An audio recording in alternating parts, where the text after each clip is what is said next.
As soon as I can see us on on YouTube, I'll let you know. Okay. About 5 seconds, 10 seconds, maybe.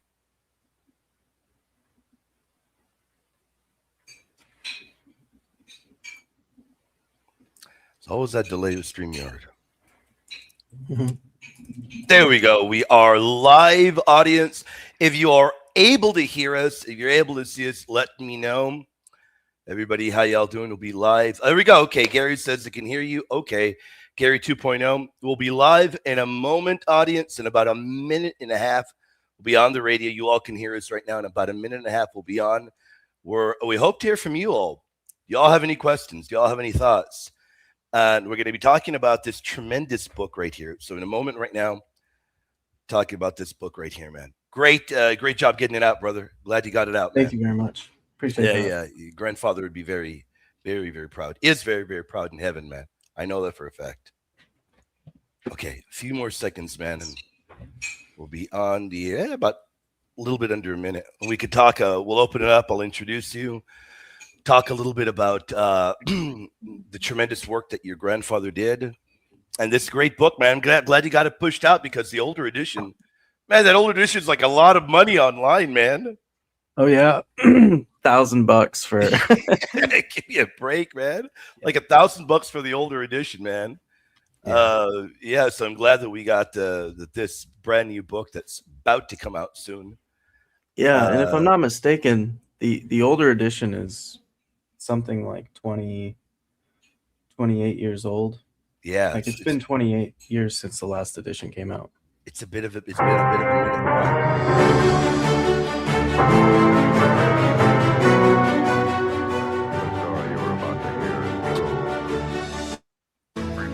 Catholic commentary. Spiritual warfare.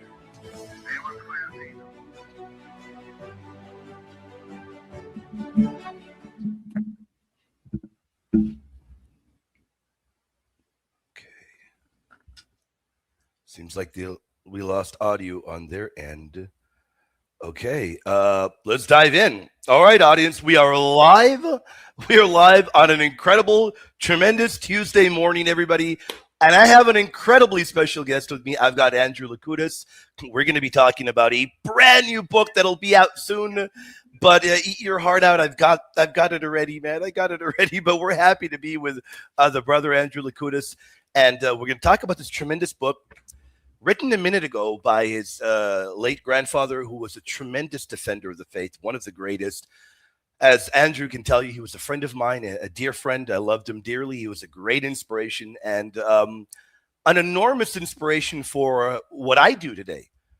My debates, my fiery passion. He was an enormous inspiration for that. I loved him dearly, knew him for many years, and very happy to promote anything that Dr. Lakutis ever put out. Any article, any book, I don't care what it is. Dr. Lakutis was also a tremendous debater, did a phenomenal job against Eastern Orthodox apologists. And then really another thing people don't know a lot about him, he was a great defender of the pro-life movement. So we're happy to have his grandson with us. Andrew, how you been, my friend? Happy to have you here. Been great, William. Thank you very much. Very, Just very happy to be here. thank you. Yeah, thanks for having me. It's been just about a week or two since I finished my degree at Franciscan. I got a MA in Catholic Studies. So now I'm just kind of trying to. I got this book.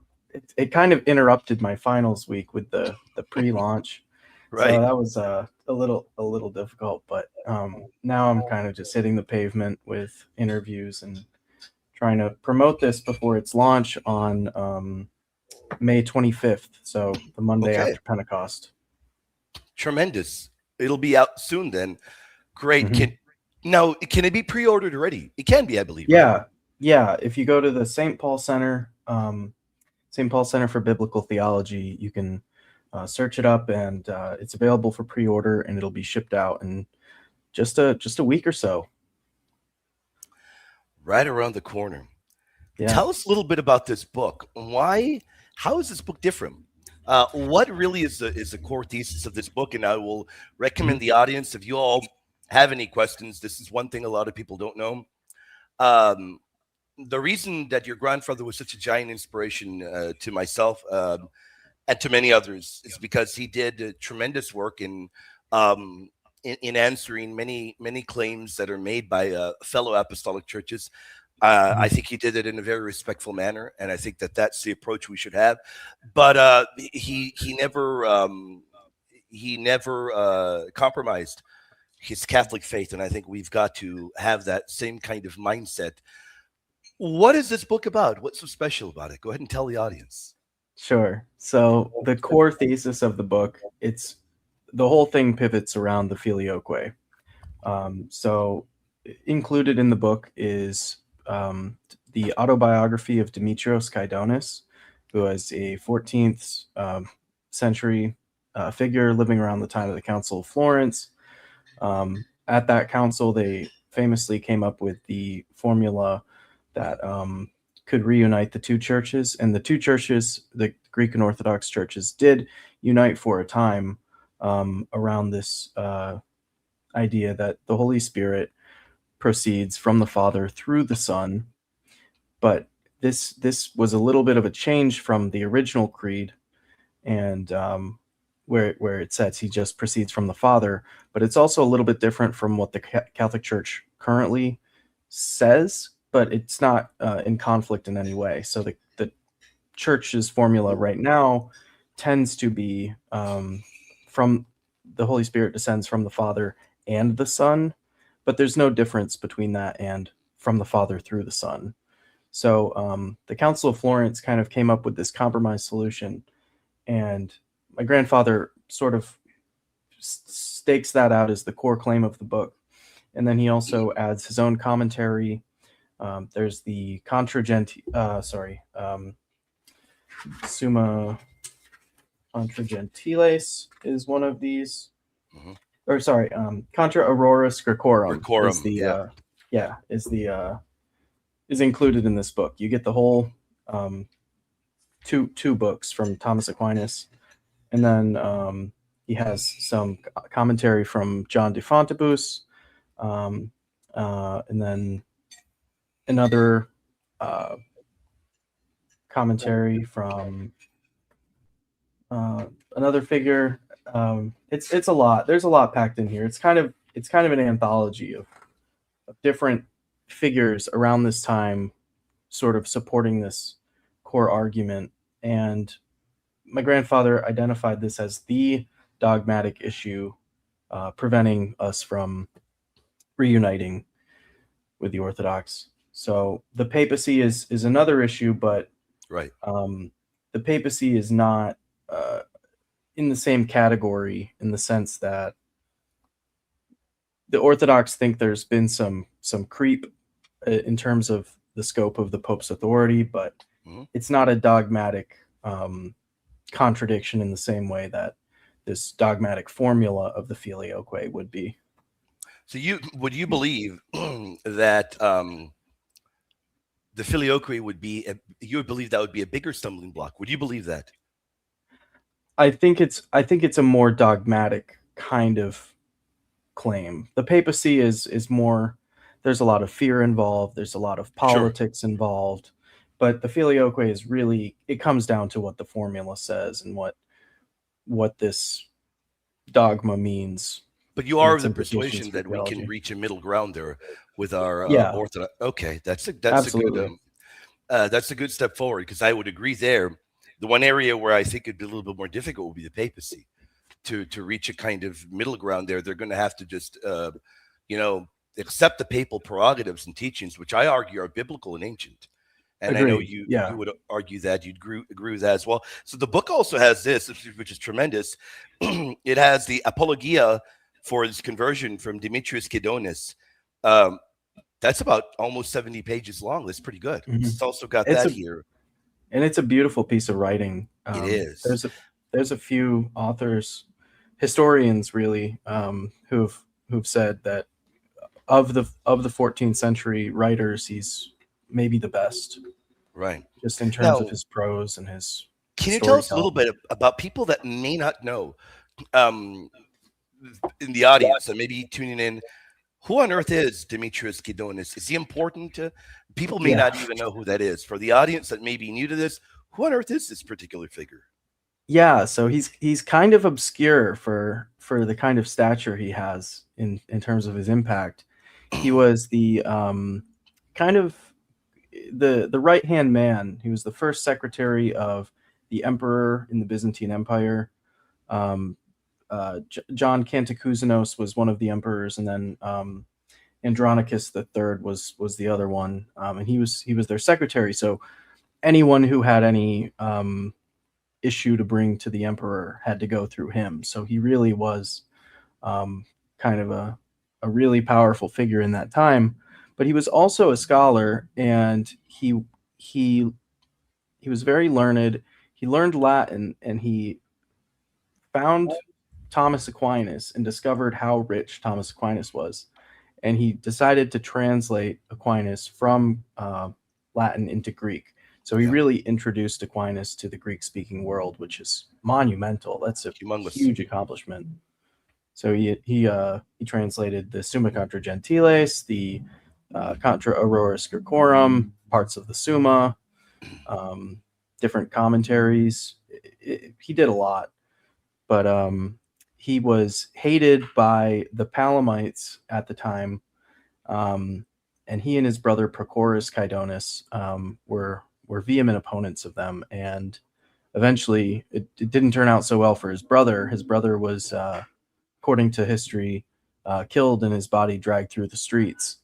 But Kydonis lived a long time, and then was eventually I think he died in exile. So it wasn't great for either of them, but their impact is unmatchable. Definitely a tremendous impact, bringing the great angelic doctrine into the Byzantine world is humongous. Where we can see his theology is unparalleled in many areas.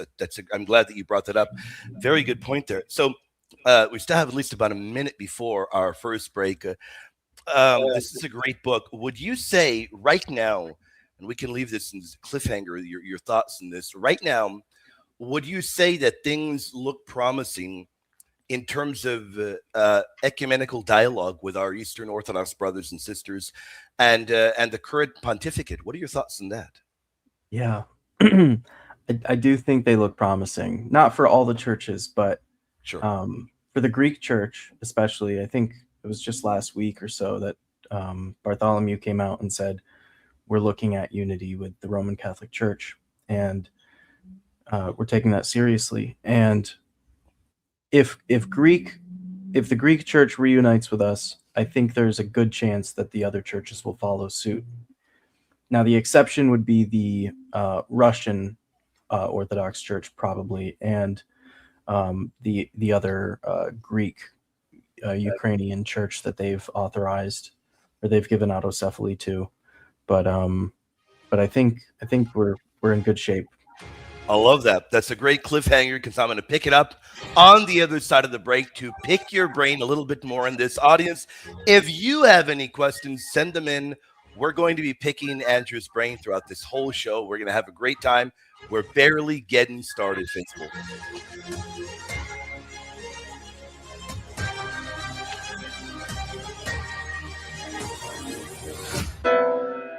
All right, we're in our first break. People can hear us. They can hear us and see us on YouTube, but on radio right now, it is a little bit of a commercial break.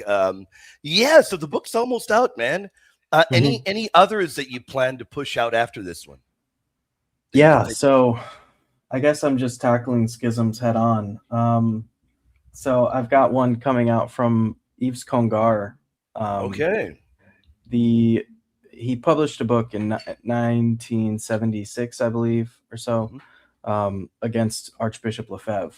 And I tracked down the editing or the publishing rights to it. Yeah. And I'm going to get it back in print, because I think with these SSPX consecrations coming up, it'll be pretty relevant. And anything, by any chance, anything related to Oriental Orthodoxy that you'll ever consider putting out?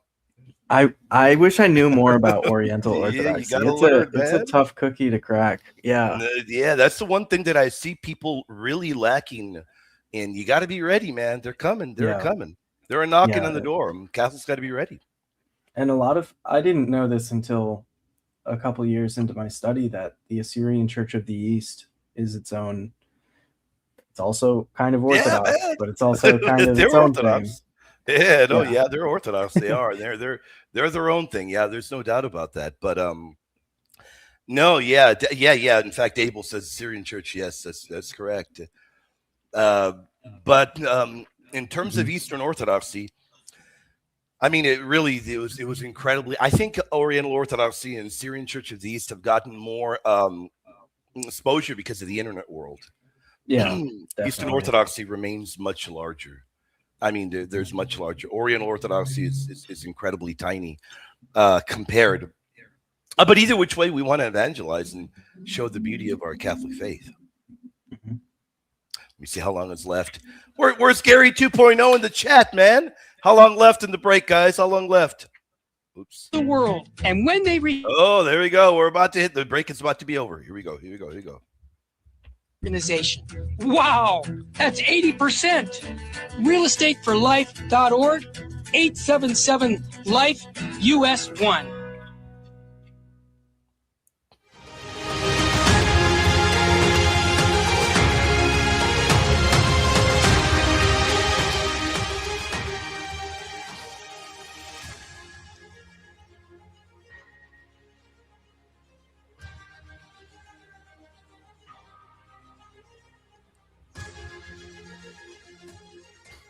And we are back on the air, faithful, on a tremendous Tuesday. We're talking about a brand new book coming out in a few days, Ending the Byzantine Greek Schism. And we're talking about all questions related to the book. What questions do you all have? Yep, there it is, man. I love it. Beautiful, beautiful. Do you have any questions about the Filioque, about any issues related to Eastern Orthodoxy? Now's your time to send them in. Faithful, we're talking about all things related to this book. What else can you tell us about this book that is perhaps near and dear to your heart? Anything else this book in particular covers? Is it only the Filioque or any other particular issues? Yeah, so one of the big points was St. Thomas was when he produced this work, this Contra Auroras Graecorum, he used spurious texts in its creation, not on purpose, but Sure. the texts that he received, the sources he was consulting, some of the quotes were spurious from the church fathers. So what my grandfather did is he added an appendix to this book, or he wrote an essay, which I decided to include as an appendix, which takes each of those early church fathers that Aquinas consults, takes their quotes, and it compares them to real quotes that we know are real, to sort of say, like, you know what, even if Aquinas did use these fake quotes on accident, the claims he's making are undeniably true, and it can be shown from these other quotes, which are undeniably real. Right. So we just hold them up side by side and say, here's the fake quote, here's a real quote, and it says the exact same thing. So if you're getting hung up on the fact that Aquinas used these fake quotes, that's not a real argument. That's a great point you bring up there, because to be very clear, at Florence, the issue of fake quotes plagued both sites, just to be very clear about that. And it wasn't a matter of trying to mislead people. It was a matter of the fact that there were spurious or dubious quotes out there. We didn't have the kind of textual scholarship we have today. So that, Mhm. That's just a reality. But I've done that as well. In particular, I recall one major argument from Florence was the argument that a particular quote being used by the Latins from Blessed Theodoret of Cyrus apparently was spurious on purgatory. And I did exactly what your grandfather did. And I went and I said, okay, well, so that's spurious. Right. And I went and I found the real quote from Blessed Theodoret. And shockingly, the real quote on his commentary in 1 Corinthians 3 was even more powerful than the dubious one. And he taught purgatory there too. So Yeah. That's a wonderful thing to do. That you can, maybe there's a dubious quote, but you can go to the Father, you can show that they taught these things that are uniquely Catholic. Isn't that right? Absolutely. Yeah, it's kind of funny. The spurious quotes are pretty short, but the real ones are like very lengthy topic, like treatises that go in depth, and it's kind of, it doesn't work out in the critics' favor. Yeah.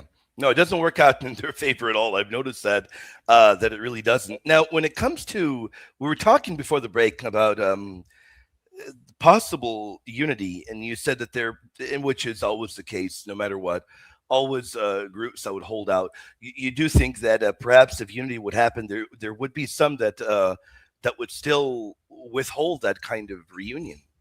You were saying, Yeah, well, so there's two issues here. One of them is that the Orthodox are not unified among themselves. sure. There's the Greeks fighting the Russians, there's Greeks fighting other Greeks, because there's autocephalous Greek Orthodox churches authorized by Russia, and then there's the main Greek Orthodox Church, and then you have other churches like the Orthodox Church of America, other like subdivisions, and they can't agree on various doctrinal matters. So when it comes to like divorce and remarriage or contraception, or maybe not dogmatic obstacles, but definitely doctrinal ones, they can't agree on these things, and they don't really have a way of resolving these disagreements. They would say, well, we can be synodal about it and collegial, but there's no way to actually, like, if there is a standing disagreement, there's no way to definitively resolve it. And this is one of the points my grandfather made, is they don't, a lot of the quote unquote dogmatic obstacles that stand in the way of reunion are not dogmatic in the sense that it's an orthodox dogma, Hmm. because they don't have a way to define it as such.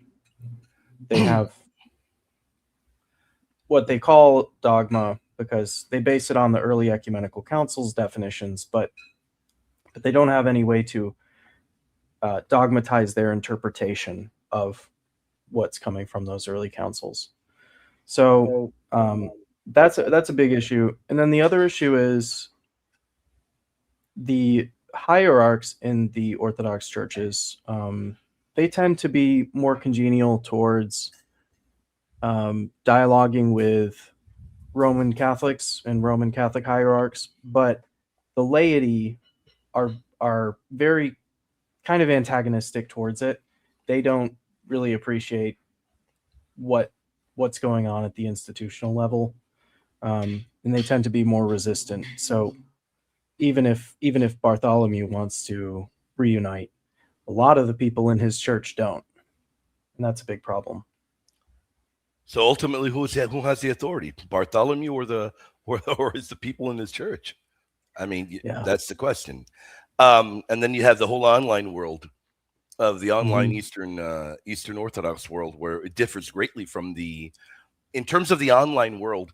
I mean, those that are the most vocal and those that debate online,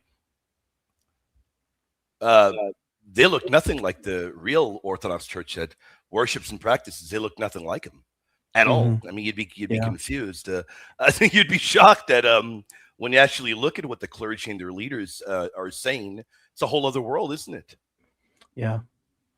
Yeah, it's kind of troubling because there's like any progress you make towards unity on the institutional front is immediately undermined by just like vehement antagonism towards people of other churches. And towards their own church, towards their own church. I very often see these online individuals calling their own leaders heretics. Like, my goodness, man. My goodness, that's shocking. Now, here's another issue. In terms of you brought up ecumenical councils earlier. We very clearly, with our Eastern Orthodox brothers and sisters, we clearly hold to 7 together with them. How many ecumenical councils are they within Eastern Orthodoxy? Depending on who you talk to, I have talked to scholar priests that will say 7, and then I've talked to some that'll say, well, there's 8. And ultimately, well, where's the authoritative ability? Where is the authoritative arm that can tell us how many ecumenical councils they have? Do they have one? Well, that's the thing.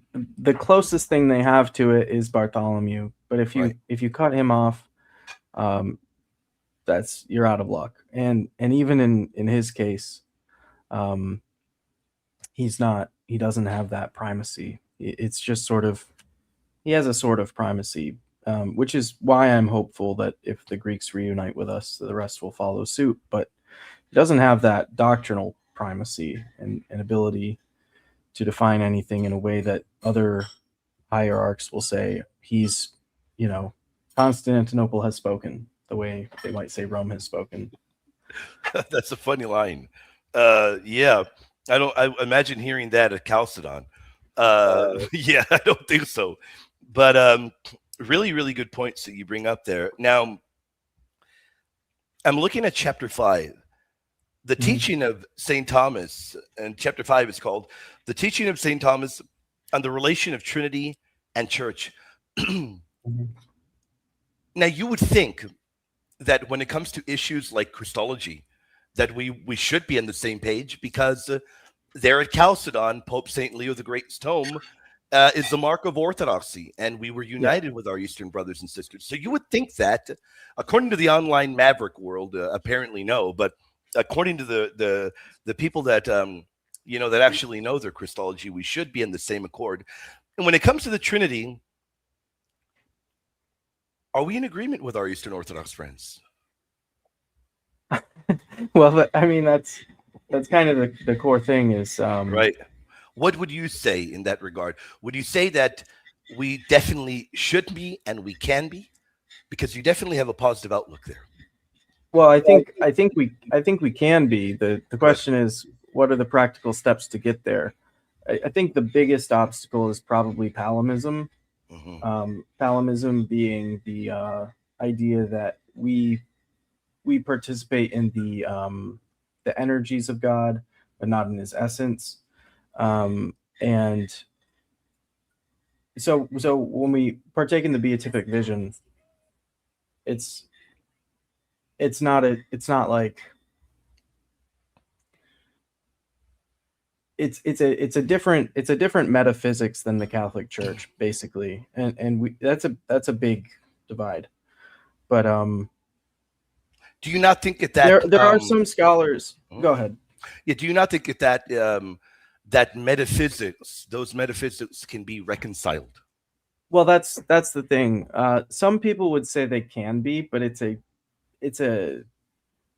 would say it's the minority position. So you have figures like Dr. Jared Goff and Christian Kappas. I think they would say that you can sort of reconcile it not through a Thomistic treatment, but through like a scotistic treatment. Sure. Dr. Meinert would argue for Thomistic, though. He would argue it being reconcilable via the Thomistic framework. That's a strong claim. Sure. What do you think about that? I've spoken. Maybe I've spoken to a lot of theologians about this. Father Tom Wynandy, he's a Capuchin. Yeah, I had him on about a week ago. Yeah, he thinks there's no chance. He's vehemently opposed to it, and so was my grandfather. He doesn't think it's possible on in terms Thomistic of the classical grounds. Right, in terms of classical Palinism. Yeah. Now you could make the argument for Scotus, or Thomas if you want, be my guest, but that break always creeps up on me, man. That second break, people in the audience can say that second break will always creep up on me. All right, audience, we'll be back in just a moment. We're having a tremendous dialogue. If you're loving it, let us know. We're not done yet. We got a lot more to come.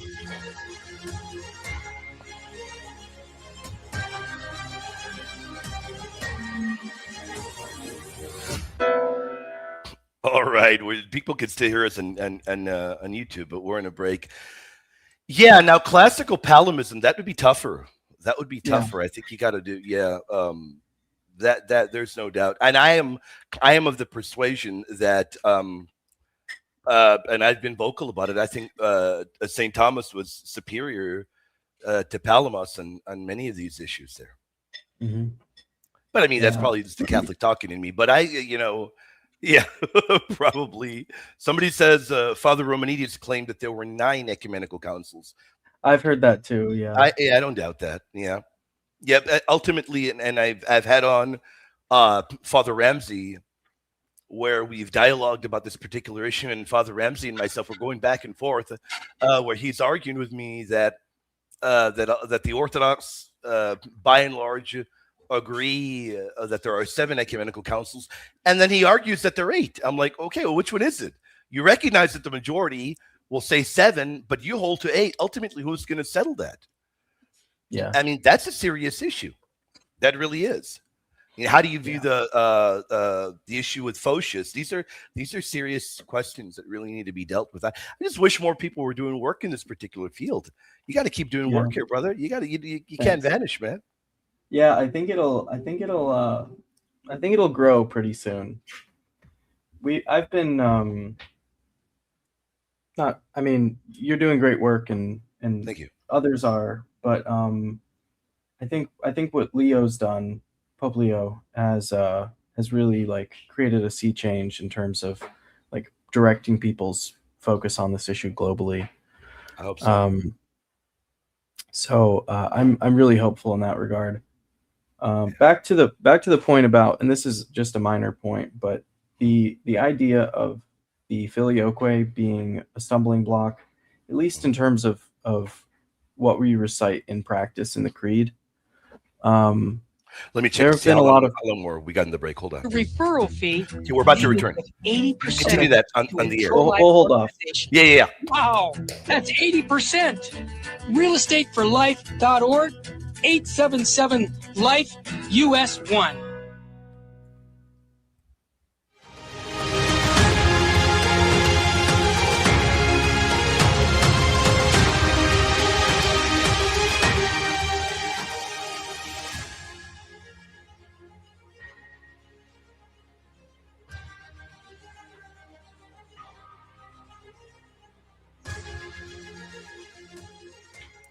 And we are back, everybody. We're on a great, wonderful Tuesday.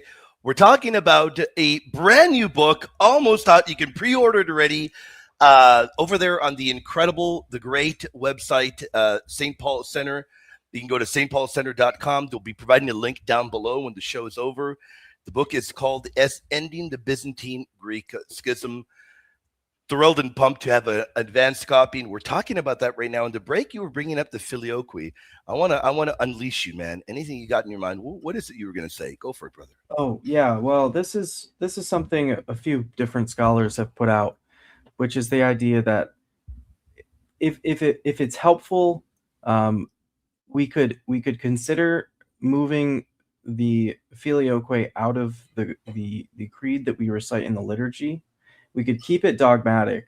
It's still a dogmatic claim of the church, but if it's a stumbling block for people on a practical level, we can remove it from the creed liturgically. So when we recite that, I believe in he descended from the Father and the Son. We can take out that part, just or take out the and the Son part, and everything else stays the same. We've not compromised on our doctrine. We've just sort of not included this specific part of a prayer in the liturgy, which is not a big deal because the liturgy is changeable in certain regards. Now, that is a good point. So you would look at that as kind of like a middle ground. Yeah. Kind of like a middle ground, all the while retaining the theological position behind it, the theology behind it, not changing that at all, right? Yeah, and this is a position that's put forward by a few different scholars. I know Father Louis Bouillet Mhm. was in support of this position. Also, Yves Congar. So these are pretty heavyweights, and they said this Yeah. is a real proposal. And if it's for the sake of unity, I mean, it seems like we treat unity as this afterthought and dogma as like primary, but they're really inseparable, and you can't make unity an afterthought. Christ's prayer at the Last Supper was for unity, and that was his last prayer of his public ministry. So definitely not an afterthought. Yeah. Filioque papacy. Are there any other particular stumbling blocks that you think that are serious enough that maybe we need to say we got to come to the table, we've got to dialogue about this, that are maybe keeping us from reunion? Or do you think those really are that's it? What are your thoughts? Well, I don't think there are other dogmatic issues per se. It's really the filioque, which you can find that compromise with the language of from the Father through the Son. You can also move it out of the creed during the liturgy, and that's fine. So that solves that issue. Then you have the papacy, which is two issues: primacy and infallibility. Right. The Orthodox would generally agree with primacy, though they would disagree with how it's exercised. They would say the Rome has sort of a final court of appeal role, but it doesn't have this sort of like positive ability to sort of step in and dictate things and legislate. It's more of a last recourse. So, in maybe that's how the church operated in the early centuries. And I think we've come to an agreement in some dialogues recently that we can acknowledge that the papacy didn't exercise as strong a role in the first millennium as it did in the second.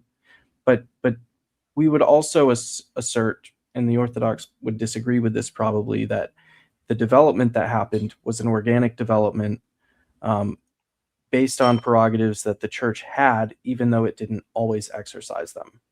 Right. That's a good way to put it. So you would recognize, I do think it's a very important nuance, that the church always had these particular prerogatives, but at a certain time in history, the church begins to utilize them more so. But I think that's an important nuance, because and I know you're not claiming it, but to claim that the church didn't recognize that the Pope was supreme head of the church, and that the Pope is, because of Jesus, that papal infallibility is a reality. We can find this in multiple ecumenical councils when we're united, where the East agreed to these particular statements. I mean, my particular point, I'd say, is they would have to return to the faith of their fathers, is what I say. Yeah. And I know your grandfather agreed in that statement. Yeah, and wouldn't you say, like, the Orthodox do sort of assert that ecumenical councils are infallible? So sure, why not just extend that to the person who ratifies the ecumenical council? Yeah, I think they've reinterpreted. I think that they've reinterpreted the office of the papacy, from what I have seen. A lot of that, in my opinion, comes from Romanides. Of course, before Romanides as well. But what about this? Because this is very important, and it's a non-negotiable in Catholicism. What about the Immaculate Conception, which a lot reject? Strongly reject. Romanides rejected it. What about the Immaculate Conception?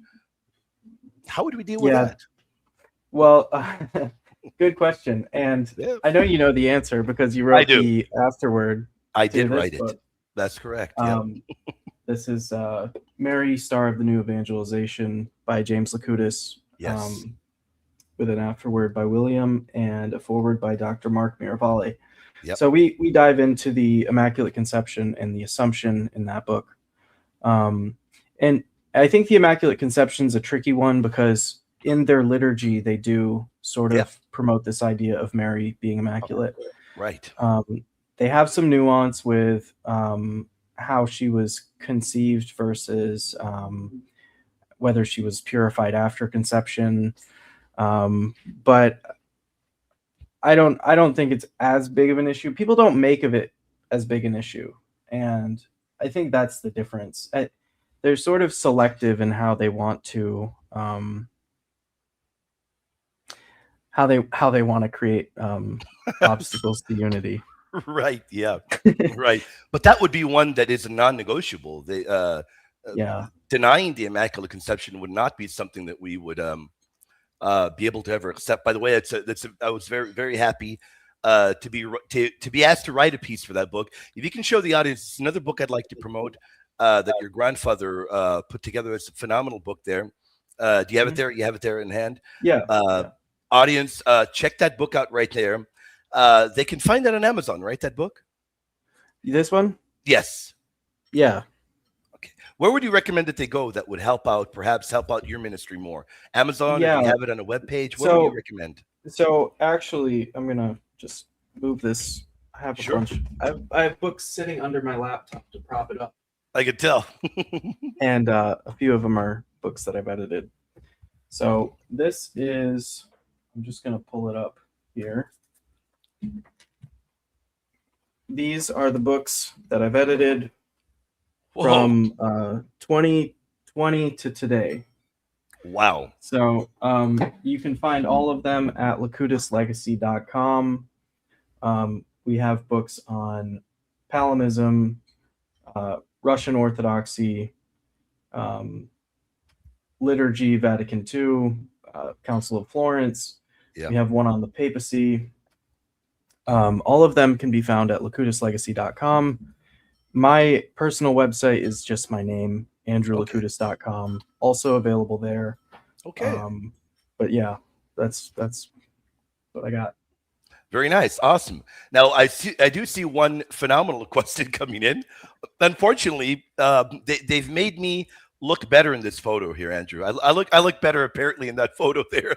Ignore the photo, man. These people, man, I can't believe they're doing this right now. These people, man. But we love you. Repent before too late. We still love you, man. But I'll get you back, man. Do Byzantine Greeks have Eucharistic ministers? Buenos dias, William Sinatra. I'll be singing to you guys tonight, man, and you guys will regret that, man. What are your thoughts on that? Do the Byzantine Greeks, do they have Eucharistic ministers? That's a good question. I've never heard that question before. Mm-hmm. I don't have an answer for that. I'm sorry. Oh, no worries at all. So, oops. I hope my thing didn't. Okay, yeah. You were going to say something? Go ahead. No, I don't know. Yeah, no, the answer is no. Yeah, they don't have. So what I'm trying to remember, the correct term would be extraordinary minister of Holy Communion. Yeah. EHMC or. There you go. Yeah. I mean, there have been acolytes, at least in the early pre-conciliar period, Sure. and we still have them today, but we don't usually call them acolytes. Right. I'm not sure if Greeks have something similar or like subdeacons or anything like that could serve as extraordinary ministers. But I will say that the church has authority to create them, and even if the Greek church wanted to do that, whether it comes from Rome or not, if the Greek Catholic Church wanted to institute that, it would be able to do, following proper, authority. Yeah, no, I completely agree with that particular point there. Yeah, so yeah, their practice is different. It's normally a bishop, priest, or a deacon. But yeah, you're definitely right there. That definitely would be possible. Now, I know I can see that another break, the final break, is about to creep up on us. So, the final break is about to creep up on us. And audience, if you have any other questions, we still have more time. We'll tackle more of your questions. That was a good one. Any other particular questions? Eastern Orthodoxy, Catholicism, about the book? Any other thoughts? Aquinas, Demetrius, Kydonis, anything you all have in your mind? We'll be back in just a moment, faithful.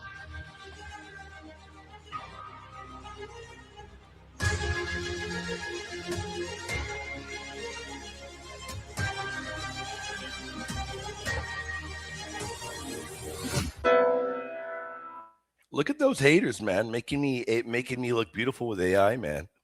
Mhm. Man, look at those haters, man. Very nice. So you've been busy, man. You've been busy, eh? Yeah. It's looking like, well, so one of these, I'll say two of these books are not my grandfather's. One of them's mine and one of them's my uncle's. Oh, So my uncle was also a writer. He was the longtime editor of the Wanderer newspaper. okay. We just got his book, Saints and the Struggle for a Christian Society, out. Okay. Is that one out already? It is, yeah. Okay. And then my own book, which I put together, Faith in Crisis. It's a big, That's a thick big one, tome. man. Yeah.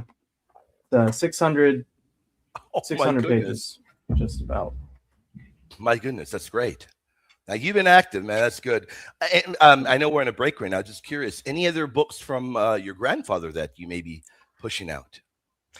Yeah, so after this one, there's one more, and this is kind of the capstone to his trilogy, and it's Eastern Orthodoxy and the See of Peter. This is the old edition, but there's going to be a new one coming out from the St. Paul Center in Emmaus Wow. Road. Forward by Mike Aquilina, and it's my grandfather's autobiography, so his conversion testimony, journeying from Orthodoxy to Catholicism. Yeah. Yeah, we can talk about that in a bit. He is a convert. He was a Mhm. convert. That's right. Yeah. Let's see how long we Yep. got. As far as discerning the priesthood, Okay. Yeah, we still got a little bit more time. Still got a little bit more time, faithful. And then the other book in the trilogy is this one. This one yeah. came out last year or so, Oh yeah. Divine Primacy. Mhm. And this is on the papacy, specifically primacy and infallibility. Yep. Your business property? This is Terry Barber. Real Estate for Life underwrites the Terry and Jesse Show, and they can connect you to one of 900 pro-life real estate agents around the world. And when they receive their referral fee, they will give 80% of it to a pro-life organization. Wow, that's 80%. realestateforlife.org, 877-LIFE-US1.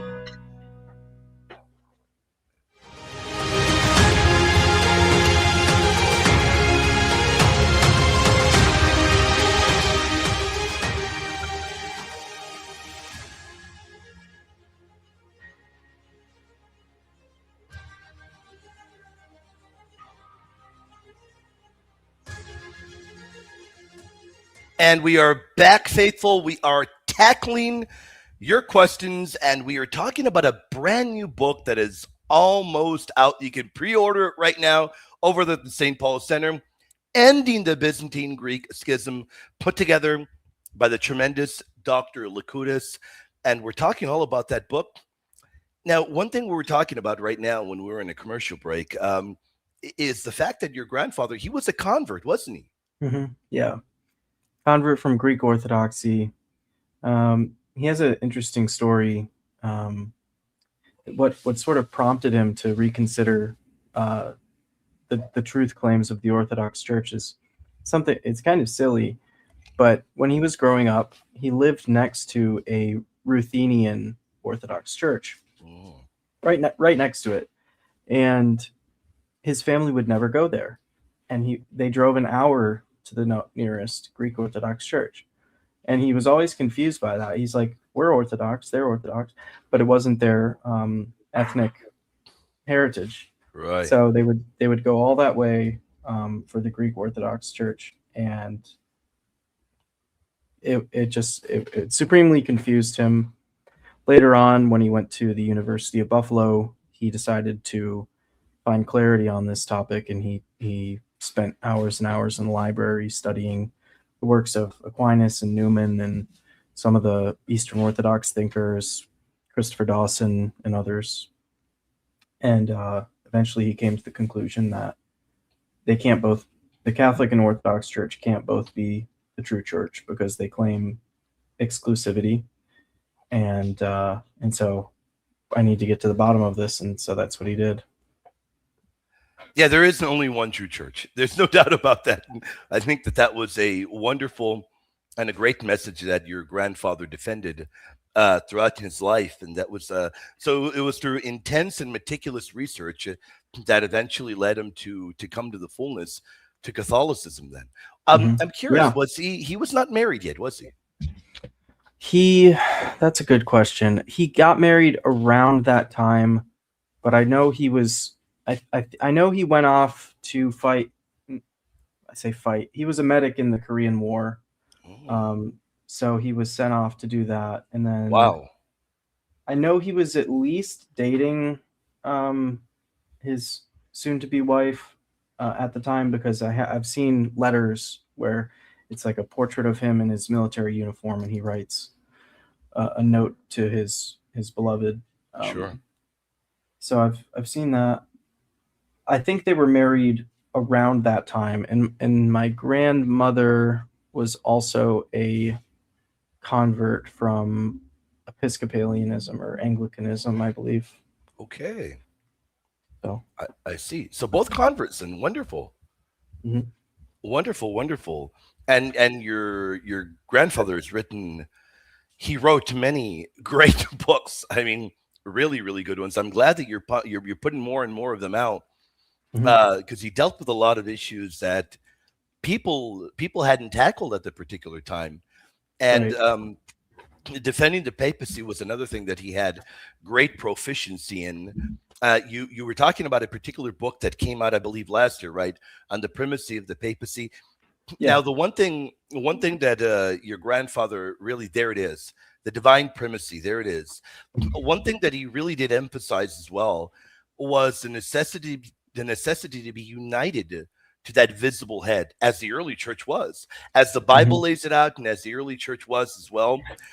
Is that a particular area where you believe won't be such a difficult stumbling block if there is reunion? What do you think about that? Well, I think that argument itself, that a visible body needs a visible head, that sort of clinched it for him. And he talks about this in his autobiography. That was the moment where he realized, like, okay, that makes sense. If the church is a body, which everyone claims it is, even the Orthodox, and it's a visible body and it has a soul, the soul is the Holy Spirit. Christ is the invisible head. Where's the visible head? Yeah. And that's the Pope. I think it's a easier argument to stomach than some other arguments about infallibility or whatnot, which can become a little bit more politically heated. But sorry, what was your initial question No, about yeah. unity? No, you gave a good answer there. So, do you think that they would? Do you think they'd have a bigger issue with infallibility? Do you think they would ever, I suppose, compromise to that particular Yeah, aspect of the papacy? How would the I think compromise I be think it there? needs to be explained differently than it's been explained, and it's tough because I would actually take a more maximalist position than a lot of people in terms of the Pope's indefectibility in addition to his infallibility. So, Um, what do you mean by maximalist position?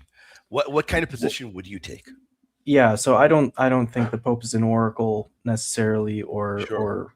can't sin or anything like that. But I think, and I would take a stronger position. So infallibility basically means if the Pope teaches anything ex cathedra, or in an ecumenical council, or anything through his extraordinary magisterium, that it'll be protected from error. Now, I would go further and I would say anything the Pope officially teaches, insofar as it is the church teaching it, Yeah. is protected from at least grave error.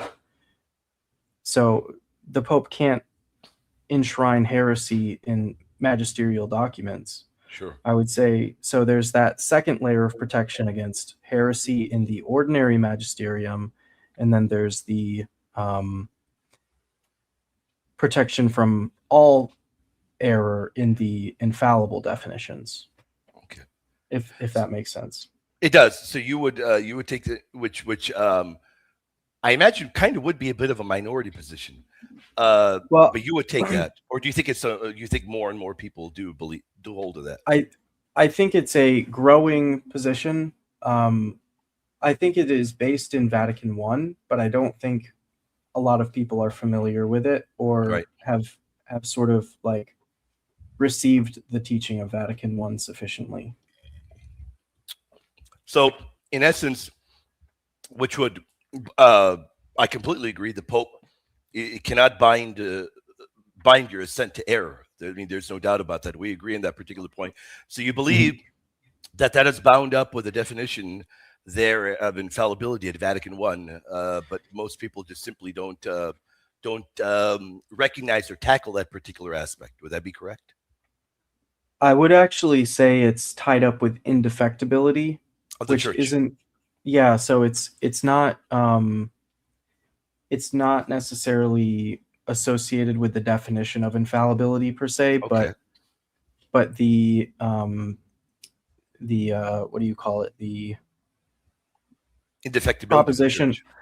Yeah, well, the proposition that Bellarmine made that the Pope can't be a heretic, Sure. that was included in the Relatio of Gasser Sure. at Vatican I. Gotcha. Mhm. So he said that he said this proposition has been raised to the level of a dogma. Now there's some disagreement over which proposition of Bellarmine was raised to the level of a dogma, but Emmett O'Regan. I would imagine then that you do not think that Pope Honorius was a heretic then. No, I wouldn't, and I would say the clincher for that is that Pope Leo II, when he ratified the Council of Constantinople's decrees, he modified the condemnation of Honorius, and Honorius was legitimately condemned, but he was the technical sort of condemnation, the canonical weight of it was modified from heresy to something closer to proximate to heresy or negligence. Or yeah, I don't think Honorius was a heretic. I don't. And I think you have to be, if you're going to be a heretic, you have to be intentional about it, and clearly he wasn't intentional about it. He was clearly misled. St. Maximus defended him.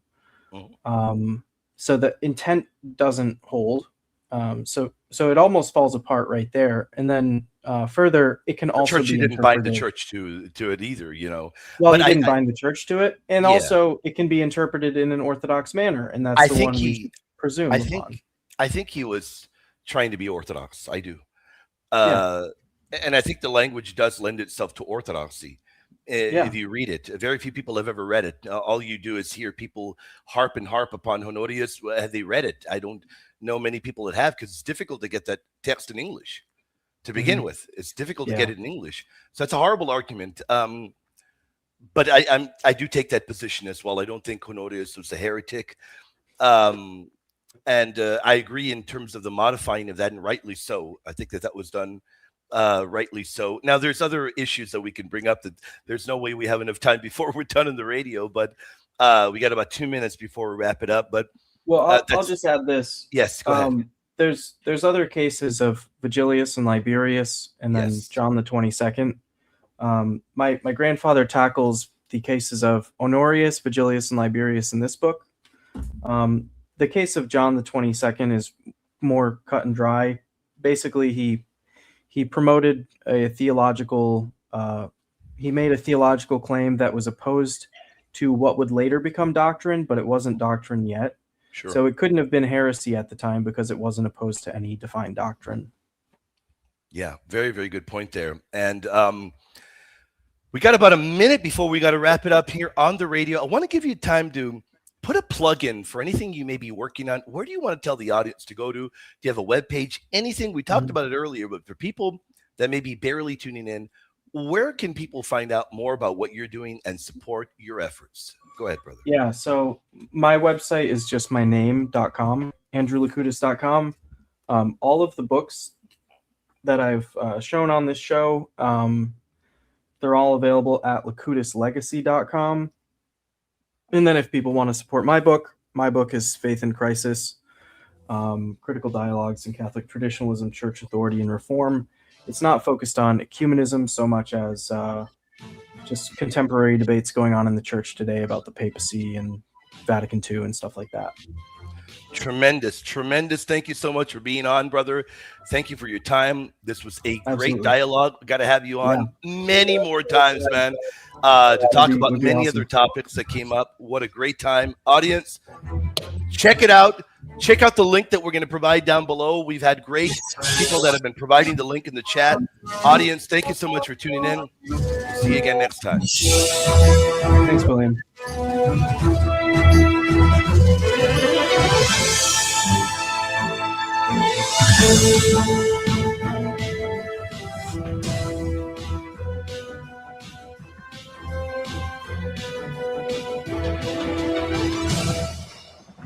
St. Faustina's.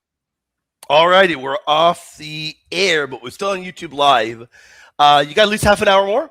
Half an hour? You got half an hour? All right, let's do it. Sure. Audience, what do you all have in your mind? Send your questions in.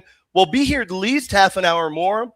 If anybody sends questions in, if you have anything on your mind, that was great. I'm glad we got to talk a little bit there about Honorius at the end. I always love talking about Pope Honorius, and you even brought up Liberius. What are your thoughts there? As we'll see if anybody has any questions. What are your thoughts on Liberius? I'm curious what your thoughts are there. Yeah, well, I'm a little bit less familiar with Liberius and Vigilius, only because sure, I spent a lot of time arguing with Eric, your old friend Eric Ibarra, and Honorius was a sticking point for him for a long, long time. But I think Eric would. I think Eric would agree with us in what you said about Honorius. What would you disagree upon? I don't think Eric thinks Honorius was a heretic. Well, I think he takes a different. I don't know what his position is exactly, but he doesn't agree with my claim that claim about the ratification of the documents, because later in the next council, Honorius was condemned along with a number of other heretics. Sure. So he's sort of lumped in with them, which cuts against the claim about the modification of the council decrees. But I think the two can be simultaneously held. And would you take Fastigi's position, Dr. Fastigi, that yeah. I mean, I would as well. I don't see why that's an issue. That in terms of a matter of historical issue, perhaps the council can get wrong whether or not Honorius was a heretic, and that would not be hurting the indefectibility of the church or the papal office in any way. And I tend to agree with Dr. Fastigi there. But it would hurt the papal office if he was in fact a heretic. Sure. Yeah, I would take that position. I don't think he was a heretic, and I think later councils don't bear that out either. I don't think he was a heretic, and I know for a fact I don't think Eric thinks he was a heretic, unless he's modified his position on that. It's been a while, but I know we had some back and forth, and he was citing from Richard Price, I think, who's done a good job of giving the historical context behind these councils. Yeah, and I think it also comes down to this thing about the meaning of heresy changing over time. So in the early church, the term was used a lot more loosely than it is today. Today, it's only against primary objects of infallibility, and it has to be manifest and obstinate. If you just say something wrong, it's not heresy. It has to be obstinate, willing, obstinate disagreement with a primary object of infallibility. Sure. Yeah. No, let me post the link in case anybody does want to ask questions. Father John Brown, how you been, man? What a stranger, man. Hadn't seen you in a while, Father. How you been, Father? You've been hiding, man. How you been, Father? Yeah, we do continue, Father. Continue for at least half an hour more. So if people do have questions, we'll continue for at least half an hour more. The Liberius issue, I I don't know why people even bring up Liberius there. The idea of him signing a semi-Aryan creed comes up. We don't know what he signed. We don't know. We don't even know what the creed said. And what we do know, according to multiple early fathers, is that whatever he did sign and whatever he did get criticism from signing, that apparently it was done under duress. Yeah, So, exactly. I mean, that's a good point. What are your thoughts on that? Are you're aware of that at all? Yeah, I mean, if you're like, no legal document is binding if it's signed under duress. I think Sure. that's pretty clear. Yep. So why would we hold the papacy to a different standard? Yeah. Well, very, very good point there. Yeah, I'm not too sure what people, how people would give a cogent response to that. I've never heard a good response to that at all. So I don't think the attack on Liberius works well at all. Yeah. I don't know. I think the bigger issue is that people use these like proof texts here and there, and the other one is the cadaver synod, where they dug up Pope Formistus. What is his name? Formistus. Right. For Mrs. I believe, yeah. Yeah, and they dug him up and put him on trial. They put his body on trial and condemned him as a heretic, and then reversed all of his acts, his magisterial acts. But then later, another pope came around and sort of like undid that. So it's not. It's one of those things where it's like, even if you're reversing his decrees, like a lot of those things are disciplinary anyway. You're not implicating the indefectibility of the church when you do that, and you're not. Yeah, there was no Formosus. There was no Formosus, yeah. yeah, there was no doctrine that was reversed. I think that's an important point that people don't put forth. The cadaver synod, without a doubt, was an unfortunate time of history where I believe it was Pope Stephen VI or the fifth, right? I Fifth or believe the so. sixth. I don't remember who. It was I'm not Pope sure. Stephen the fifth or the sixth. Yeah, where the body, the corpse of Pope Formosus is exhumed and it's placed on trial. The photo's wild, man. The artwork, the actual Yeah. artwork done. Yeah. It's wild, man. But nothing.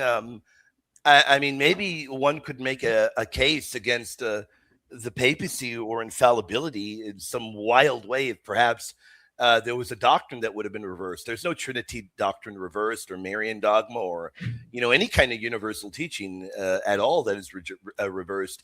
Correct me if I'm. Yeah, go ahead. Well, even if you condemn someone like that, like Sure. Dr. Prestigi said, you're not.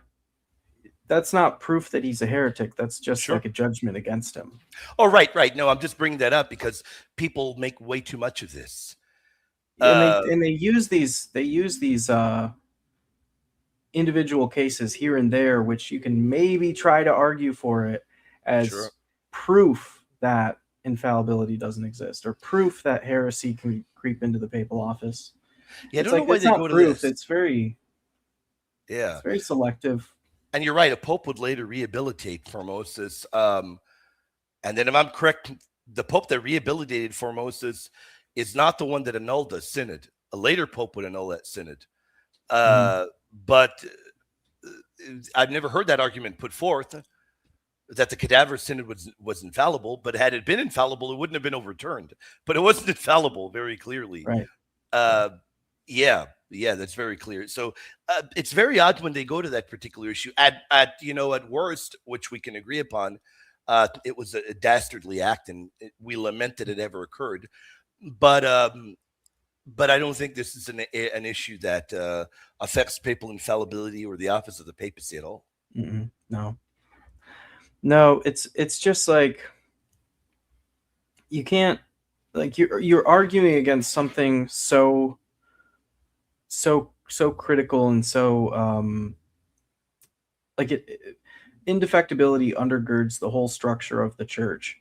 If you're going to argue against papal indefectibility, you really need to find, or infallibility, you need to find something you need to find something much stronger than a maybe he was a heretic. Yeah. In this case of Honorius or whoever, it's like that's not going to cut it. There's Not at no all. yeah. We got somebody back here. Okay, we got 2 people back, 3 people, but other people devices aren't connected. What is your faith, audience, and what is your question? We'll continue as long as we get questions. We will continue. We've got Ari. Ari, I do know who Ari is. Ari, how you doing, Ari? How's it going? Good. How are you? How are you guys? Doing Hello. well. Doing well. Doing Hello. well. Hello. Nice to meet you, Andrew. Likewise. Thank you. So I have 3 questions for you, and it's not too theological because I'm very curious because I know you edited this newer edition for this book, so I'm curious to hear your opinion.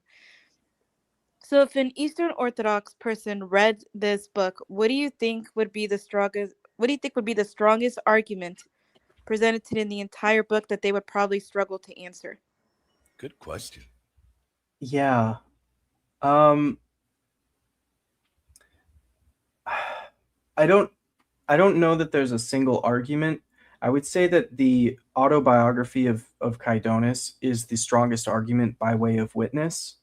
And I think that's a better argument because it shows what he was willing to go through and what the inner workings of his mind were at a time when he was opposed in the Byzantine Empire by other people, and he was only benevolent towards them in this whole time period. He was just trying to help them come to a greater understanding of the truth that he found, and they attacked him and calumniated him and said he was trying to do it to gain clout or power or something.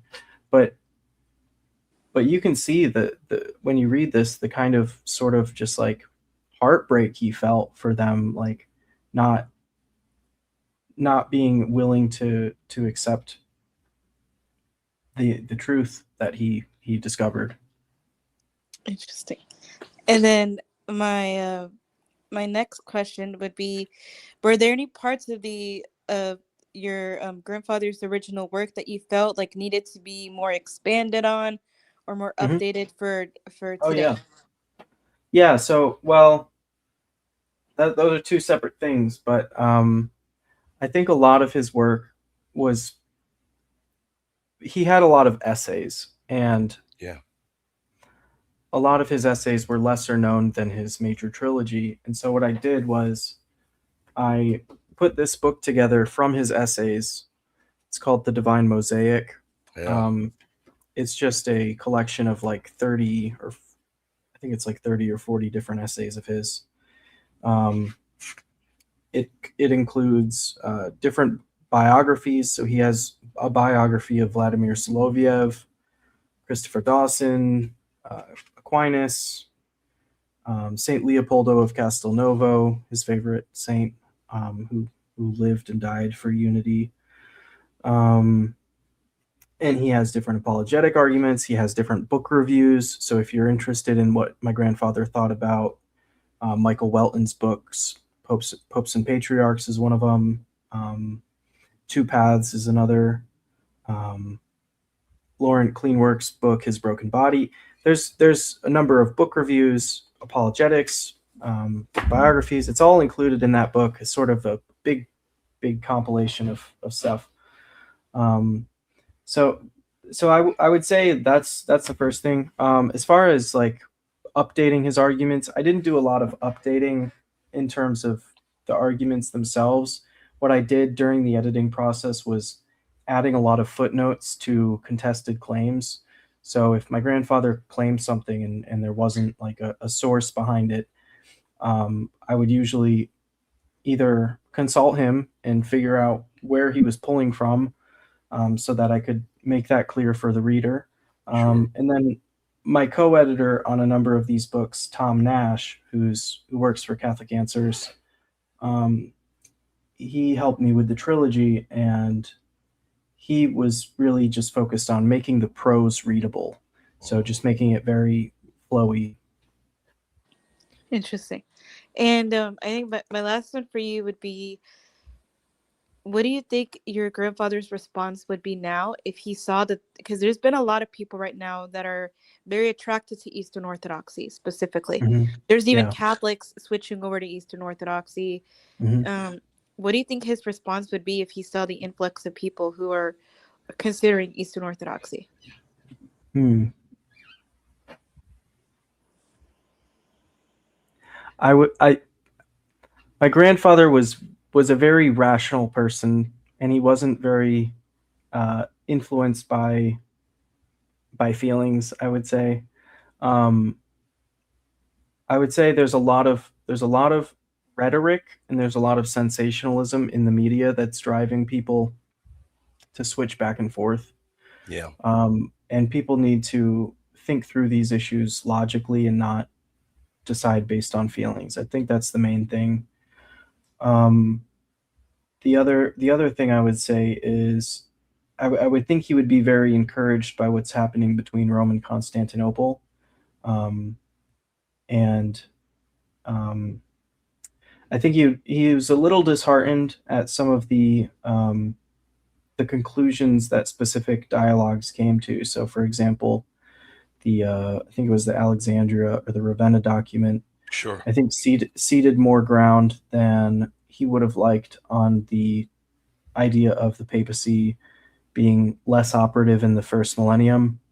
But I don't think it's untrue what Rome said and what the document said. I think it's more of just like we conceded a lot on language, which gives the wrong impression. So that document on papal primacy in the third millennium that just came out within the past 2 years. Yeah. It undercuts our ability to argue for the stronger claims of infallibility and primacy, and I think it's just a matter of like the doctrinal claims are still there, but it's harder to see them, and that's something my grandfather wouldn't really like very much, and he would have a harder time, and I think it makes it harder for any apologist to try to establish the doctrinal claims that the church herself makes in light of these documents, which they're good overall, but how would you but view these their conclusions are magisterial difficult. weight, these documents? They're not magisterial. They're starting points for dialogue. Right. You got to nuance that, Andrew. You got to nuance that, man. You got to nuance it because you got to realize, man, people cannot stand me and they can't stand you. They're going to clip you and you're going to be a clip for the rest of your life. You got to Sure. nuance that on the air. You got to nuance Well, that. well, hold on, because it says right at the beginning of the document. I know, this is but not a people don't read. magisterial document. I know. Yeah. People don't read, Andrew. Yeah, the ortho bros don't read, Andrew. They don't read, Yeah. man. Well, I mean, don't if take they advice. want to say if they want to clip me saying that, more power to them, because these documents support their side more easily than they support our side. It's a lot of compromise on the Catholics' part. Sure. So, but ultimately, they're non-magisterial, and ultimately, if they read them, there's a lot said in there as well that they don't agree upon. So I don't know why they bring these documents up. I'm just going to guess that they don't read them in their entirety there. Yeah, probably not. And then one last thing. If somebody came up to you and you had to explain to them why should they get this book, what would be your reasoning? Like, what would you tell them? Man, the great Dr. Lakutis wrote it, man. Yeah, I would say it's the definitive treatment of the filioque of our day. There's not a more thorough treatment of the filioque that I'm aware of in the English language. Maybe there is in some other language, but I would say it has that going for it. It also has the whole of the what is it? Contra Auroras Graecorum. So it has the full translation of Aquinas's work, and this is Chydonus too. It has Chydonus's whole apologia. But the Contra Auroras Graecorum is when my grandfather came out with this book in the first edition, or maybe it was the second. that was the first time that these books from Aquinas had been translated into English. Yeah. So unless you can find those books as a standalone copy, which I'm not sure if you can, maybe you can find a PDF of them or something, but you get the whole of Aquinas's work, you get the whole of Caedonus's autobiography, and then you also have the arguments from my grandfather defending Thomas's use of the spurious texts. You get a really nice bibliography, which tells you where else you can go to find treatments of the different issues that always arise in these apologetics. Yep. You have 3 or 4 chapters of commentary from my grandfather. You have a foreword by Scott Hahn. It's a really comprehensive book. It's a meaty book. It really is. Yeah. All right. Thank you so much for answering my questions. Andrew, it was really good talking to you. I love getting to hear Mhm. that. I kind of Thanks. noticed that you kind of geeked out a little bit when trying to talk about the editing stuff. So I could tell you have a good heart with this, and I hope got people passion. do buy it. And I really, really do appreciate you talking to me. And Ari, you got to Definitely. bring him onto your channel, Ari. You got to bring Oh, him I on. will. If you connect us, I definitely will. I definitely will. Yeah, you Yeah, definitely. you can Ari, give him my thank you for contact coming on. info. You already know it. Thank you William. so much, Ari. I'll get you in touch. All right. Thank you. Thank All you. right, God bless. Those are good questions, weren't they? Mm-hmm. Those are the good questions. Yeah, this is great. And Reason Belief says, I am doing research in the papacy and the filioque to get a deeper understanding of the issues on both sides, and this book has come at the right time for me. Eric Ibarra's work is very interesting reading at the moment. His papacy book, okay, yeah. Yeah. I would also add this book here. Let's see. Yeah. Give me just 1 second. Definitely go for it, brother. Thanks. So this book here on the papacy, you said papacy and filioque, these 2 books. Yep. But this one actually also has an afterword by Eric Ibarra, if you want to see his treatment of the papacy, or his sort of summary of my grandfather's treatment of the papacy. But both very comprehensive books. I'd say between the 2 of them, they hit most of the major points that come up in these debates. Phenomenal. Fantastic. Well, brother, how about we wrap it up then? I want to give you a chance. We got it. We wrapped it up on the radio. We got to promote your stuff. We'll wrap it up here as well. Audience, I want to thank you all for tuning in. You all are tremendous. You all are great. Yeah, so remind them again as we wrap it up. Remind them again, where can they find more of your work and where can they support you? Yeah, so again, Ending the Byzantine Greek Schism and the Divine Primacy can be found, both of them, from the St. Paul Center website. My own book, Faith in Crisis, just came out this past year. Love it. Not even a year old. It came out in October.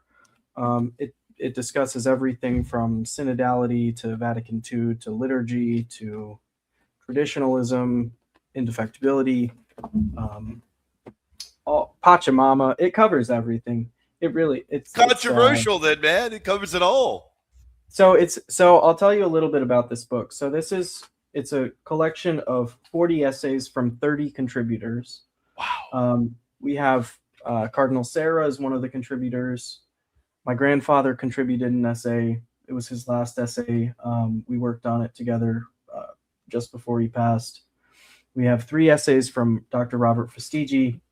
We have Gavin DaCosta in here, Pedro Gabriel, Michael Lofton, Dave Armstrong, Swan Sana, Jimmy Aiken, Richard DeClue, Emmett O'Regan, Mike Aquilina. It's pretty comprehensive. It's 30 contributors. Pretty meaty. We love that, man. Yeah. And Lisbeth Moncada says, book club on the Divine Primacy coming up, she says. Oh, yeah. Coming up May 29th. Cool deal. What is that? What is that she's referring to? So the Locutus Legacy Foundation, I know, Liz. The Locutus Legacy Foundation is hosting its first book club on May 29th, led by Lisbeth. And she's going to be guiding readers through the Divine Primacy. So it's going to be fun, and we're excited to have anyone there who wants to be there. Love it. Love it. Brother, you are great. Look forward to having you back on again, my friend. Thank you for joining me. God bless you. Everybody, thank you for showing up. See you all again later. We'll be back live again later, everybody. God bless you. Have a phenomenal day.